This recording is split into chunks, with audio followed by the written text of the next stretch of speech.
Ceci est LBX. Alors ça n'a rien à voir avec une certaine ancienne berline compacte Citroën dessinée par Bertone. Ici, LBX, ça veut dire Lexus Breakthrough Crossover, en anglais s'il vous plaît. Et ça désigne le nouveau modèle d'entrée de gamme de Lexus qui prend la forme d'un petit crossover urbain de 4,19 m de long. Alors dans cette catégorie, c'est assez rare les modèles premium. On peut citer la DS3, on peut citer l'Audi Q2, mais ni Mercedes ni BMW ne sont présents dans cette catégorie.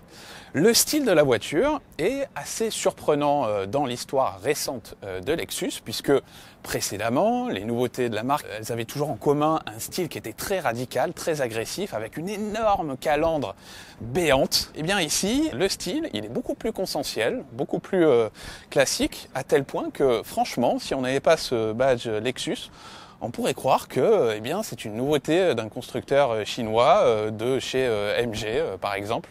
Donc voilà, on a pourtant bien cette grande calandre de Lexus, sauf que là, elle est quasiment invisible, elle est noyée dans une face avant qui est certes élégante, qui ne choquera personne en tout cas. Chez Lexus, ici, on a vraiment pris une approche beaucoup plus timide par rapport au code habituel de la marque. Du 3/4 arrière, c'est un petit peu pareil, on pourra le prendre pour un modèle de chez MG par exemple. En matière de technique, on a un véhicule qui reprend la plateforme technique du Toyota Yaris Cross, c'est à peu près le même châssis, à peu près le même groupe motopropulseur. Ici, on a un peu plus de puissance, 136 chevaux et 180 Nm sous le capot. Alors c'est la même mécanique que celle qui vient d'apparaître aussi dans la citadine Yaris en version 130 chevaux. Ici on a 6 chevaux de plus grâce à une batterie un petit peu plus performante, mais voilà, ça reste à peu près la même chose. Et on va vous montrer aussi l'intérieur du véhicule et on va voir s'il y a suffisamment de place à l'intérieur. On l'a dit, ça reste un véhicule du segment B citadin. Et en ce sens, on ne peut pas espérer une finition au niveau de véhicules plus gros et plus luxueux.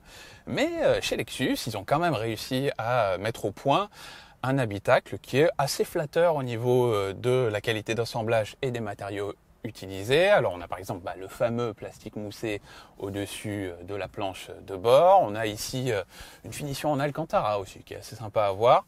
Au niveau de l'ergonomie générale, on retrouve l'incontournable grand écran tactile sur la console centrale. On a aussi un combiné d'instrumentation entièrement numérique, une ambiance générale qui est assez sympa, conforme à ce qu'on peut attendre d'un véhicule de ce segment qui se veut un petit peu premium. On a aussi un équipement qui peut aller assez loin en termes de dotation et d'aide à la conduite à condition de passer par les options. Et aux places arrière, qu'est-ce que ça donne dans ce véhicule de 4,19 m de long ?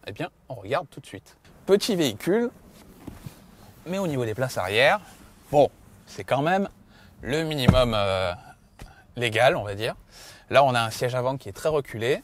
Au niveau des genoux, ça va à peu près quand même. Au niveau de la garde-toit, c'est pas mal. Bref, on pourra quand même voyager à l'intérieur de la voiture.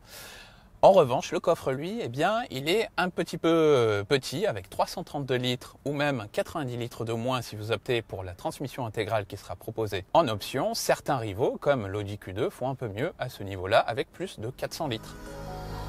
Chez Lexus, on nous précise qu'il n'y aura pas de version plus puissante en hybride par rapport à ce modèle de 136 chevaux. A priori, le groupe motopropulseur de la Corolla avec ses plus de 200 chevaux ne rentrerait pas sous le capot avec la version à 2 litres du moteur. Il n'y aura pas non plus de déclinaison 100% électrique, donc Lexus restera avec l'hybride sur ce segment. En termes de tarifs, le véhicule devrait être positionné au niveau des 34 000 € en premier prix et il pourrait monter jusqu'à 45 000 € dans ses définitions les plus hautes. Et donc il nous reste maintenant à découvrir ce que vaudra ce Lexus LBX volant en main, puisque les communicants du constructeur japonais nous promettent qu'il sera sportif et sympa à conduire. Réponse très vite lors de notre prochain essai sur Caradisiac.